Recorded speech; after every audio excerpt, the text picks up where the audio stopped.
ഞാൻ ഇന്നലെയും കൂടി എൻ്റെ മോനോട് പറഞ്ഞുള്ളൂ, നീ ഭാഗ്യമുള്ളവനാണ്. കേട്ടാ കേട്ടാ. ചില നമ്പറുകൾ എടുത്ത് മാറ്റി വെക്കാനുള്ള നമ്പർ ഞാനാ അവനെ പഠിപ്പിച്ചേ.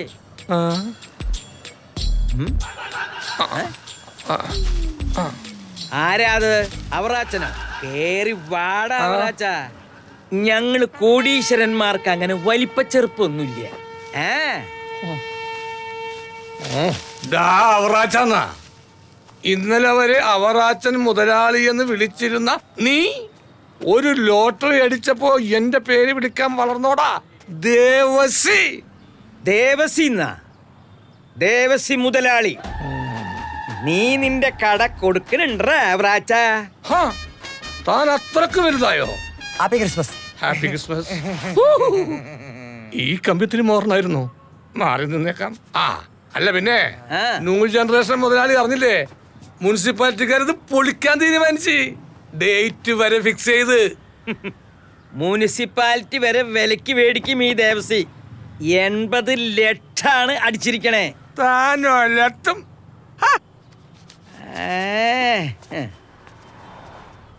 ഇനി മുനിസിപ്പാലിറ്റിക്കാരെ കണ്ടിരിക്കൂ.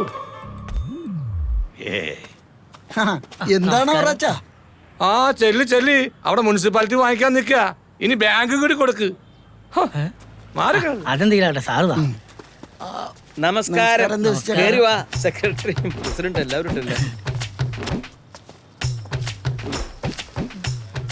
ഞങ്ങള് ദേവസ്വേട്ടനെ നേരത്തെ തന്നെ കാണാൻ വരാതിരിക്കായിരുന്നു. എന്തായാലും ഞങ്ങള് നോട്ടീസ് എടുക്കാനിരിക്കണായിരുന്നു. ഇനിയിപ്പോ അതിന്റെ ആവശ്യമില്ലല്ലോ. അല്ല, ഈ ബാങ്കില് ആധാരം വെച്ച് ലോൺ എടുത്ത 4 ലക്ഷം രൂപ പലിശ ഉൾപ്പെടെ 6,40,000 രൂപ ആയേ. ഇനിയിപ്പോ ഒറ്റയടിക്ക് സെറ്റിൽ ചെയ്യുമല്ലോ അല്ലേ? പലിശയില് കുറച്ച് ഇളവൊക്കെ ചെയ്തേക്കാം ഞങ്ങള്. അതൊന്നും വേണ്ട, 1 രൂപ പോലും കുറയ്ക്കണ്ട. എത്രയാണെന്ന് വെച്ചാ പറഞ്ഞാ മതി. പലിശയോ കൂട്ടുപലിശയോ നോട്ടീസ് അയക്കാൻ വെച്ച വകയിൽ എന്തെങ്കിലും ഉണ്ടെങ്കിൽ അതും കൂടി അങ്ങോട്ട് കൂട്ടിക്കോ. ആയിക്കോട്ടെ. ഒന്ന് പിടിച്ചേ. എനിക്ക് പൂ അലർജി. നിന്റെ മേലെ എങ്ങനെ റീത്ത് വയ്ക്ക?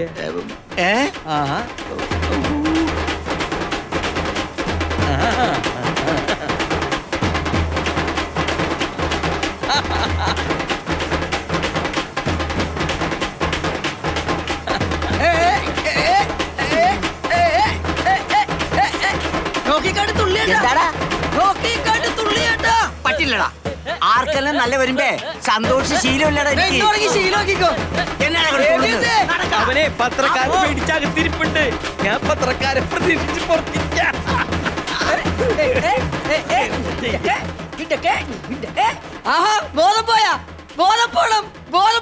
ലോട്ടറി അടിച്ച ബോധം പോവും. ബോധം പോയില്ലേ? നീ അല്ലേ ചങ്കർപ്പുള്ളവനാടാ. നമുക്ക് ശ്രീലങ്കയിൽ പോയി തമിഴ് പുലികളുടെ കൂടെ പുലി കളിക്കണം. ചൈന വൻമതലിന്റെ പുറത്തിരുന്ന് നമുക്ക് സമൂസ തിന്നണം. ഈജിപ്ത് പിരമിഡിന്റെ മുകളിൽ നിന്ന് നമുക്ക് ഊർന്നിറങ്ങണം. പിന്നെ ബാലി, മണാലി, കുളു കേൾക്കുമ്പോ തന്നെ കുളിര് കോരണാളിയാ. നീ ഇതെന്തറിഞ്ഞിട്ടാണ് ഈ പറയണത്? എന്തുപറ്റി? നിനക്ക് ശരിക്കും കുളിര് കോരണ ഒരു കാര്യം ഞാൻ പറയട്ടെ. പ്രൈസ് ടിക്കറ്റ് ഇല്ലേ, അതാ നേപ്പാളി കൊണ്ടുപോയി പുതിയലായി പോയി.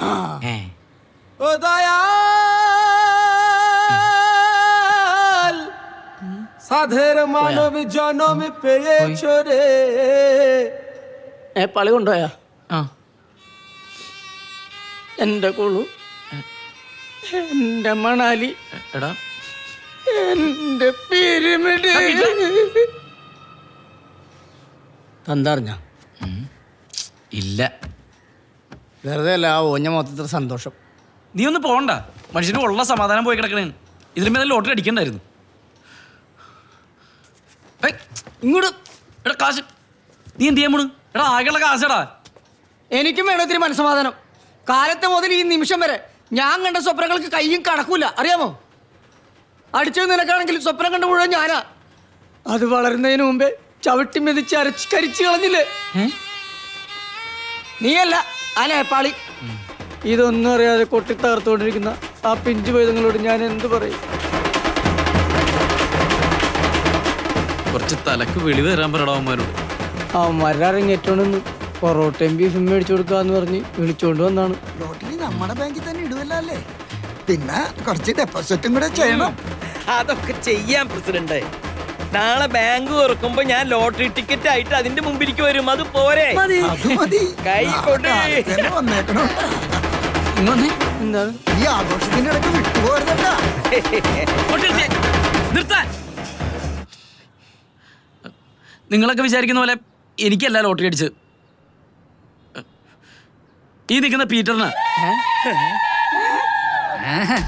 ഇവൻ വിളിച്ചു പറഞ്ഞ പ്രകാരം മാറ്റിവെച്ച ലോട്ടറിക്ക് 1ാം സമ്മാനം 80 ലക്ഷം രൂപ അടിച്ച്.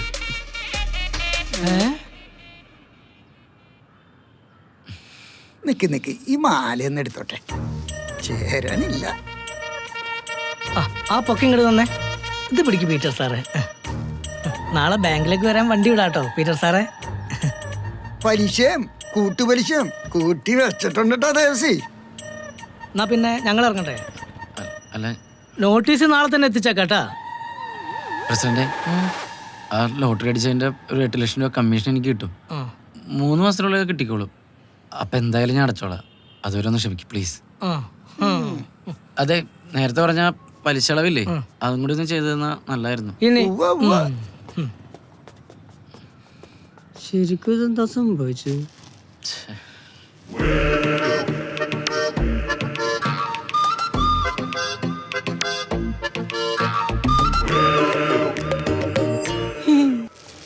നയാഗ്ര വെള്ളച്ചാട്ടത്തിന്റെ അവിടെ നിന്നൊരു സെൽഫി, അതായിരുന്നു എന്റെ ആഗ്രഹം. നിന്റെ ഈ ഒടുക്കത്തെ ആഗ്രഹം കാരണം ഒരു പരിപാടി നടക്കാത്തത്. നീ എന്തിനാണ് ലോട്ടറി അടിച്ചത് എനിക്കാന്ന് പറഞ്ഞത്? പിന്നെ ബാങ്കിൽ രാവിലെ കൊണ്ട് നീ കൊണ്ടേ സബ്മിറ്റ് ചെയ്യോ ലോട്ടറി? എടാ, നാളെ നേരം വിളിക്കുന്ന പോലെ കടക്കാരന്റെ വീടിന് മുമ്പ് ക്യൂ ആയിരിക്കും. നമുക്ക് എങ്ങനെയെങ്കിലും ആ ലോട്ടറി തിരിച്ചു പിടിക്കണം. എങ്ങനെ? എടാ, ആ ലോട്ടറി അടിച്ചത് അവൻ അറിഞ്ഞിട്ടുണ്ടാവൂല. അവൻ ആ ലോട്ടറി കൊണ്ട് നേപ്പാളിൽ പോയിട്ടൊരു കാര്യമില്ല. അതവിടെ മാറ്റാനും പറ്റൂല. ഇല്ലേ? അതാണ് പറഞ്ഞത്, നമ്മള് പോണം നേപ്പാളില്. നേപ്പാളിലാ? നേപ്പാള് കാഠ്മണ്ഡു ഡാൻസ് ബാർ പൊളിക്കും. ഈ സംഭവം പൊളിക്കും. പക്ഷെ ഒരു കുഴപ്പമുണ്ട്. എന്ത് കുഴപ്പം? നമ്മള് നേപ്പാളിൽ അവൻ ഇവിടെ പോയി തപ്പും. എടാ, അത് നമുക്ക് കണ്ടുപിടിക്കാം. അവന് ഫോട്ടോ ഇല്ലേ, പേരറിയാൻ പാടില്ലേ? നമ്മക്ക് പോകാന്ന്. എടാ കൊച്ചു കള്ള, എടാ നീ എവിടെ പോയാലും നിന്റെ കൂടെ ഞങ്ങൾ ഉണ്ടാകോട്ടാ. നീ ഇത് പിടിക്ക്. ഒരു പരിചയമില്ലാത്ത സ്ഥലം, പരിചയമില്ലാത്ത ഭാഷ. അതെ, നിനക്ക് ഹിന്ദി അറിയാല, എനിക്ക് ഹിന്ദി ഇംഗ്ലീഷും അറിയാം. പിന്നെ 100 കണക്കിന് ടൂറുകൾ പോയി തഴക്കവും പഴക്കവും തഴമ്പും വന്ന ഞാൻ കൂടെയുള്ളപ്പോൾ ഭയം എന്തിന് ബാഹു? എടാ, 30 ദിവസത്തിനുള്ളിൽ ലോട്ടറി സബ്മിറ്റ് ചെയ്താൽ ഈ പ്രൈസ് മണി കിട്ടൂല. എന്തിനാ 30 ദിവസം? ഒരു മിനിറ്റ്. എവിടെ? നേപ്പാൾ എന്ന് പറഞ്ഞാൽ നേപ്പാൾ എന്ന് പറഞ്ഞത് ഇത്രേ ഉള്ളൂ. അവിടെ എത്തിക്കഴിഞ്ഞ 30 ദിവസം എന്തിനാണ്? 30 മണിക്കൂറിനുള്ളിൽ ഞാൻ അവനെ കണ്ടെത്തിയിരിക്കും. ഞാൻ ഉറപ്പായിരുന്നു. എടാ, വേറെയും പ്രശ്നമുണ്ട്. ഇനി എന്താ പ്രശ്നം? എടാ, പോകാനുള്ള കാശ് വേണ്ടേ? 5ന്റെ പൈസ കയ്യിലില്ല. ആകെയുള്ള നുള്ളിപ്പറിക്കിട്ടാണ് നീ ആ സാധനം വാങ്ങിയത്.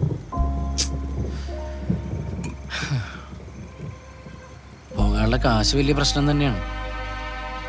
പക്ഷെ ആ ലോട്ടറി കിട്ടിക്കഴിഞ്ഞാൽ എൻ്റെ എല്ലാ പ്രശ്നവും തീർന്നേനെ. എടാ, വാകേറിയ ദൈവം സ്റ്റിച്ചിട്ട് തരാതിരിക്കൂല. അല്ല, എര തരാതിരിക്കൂല. വഴിയുണ്ടാകും.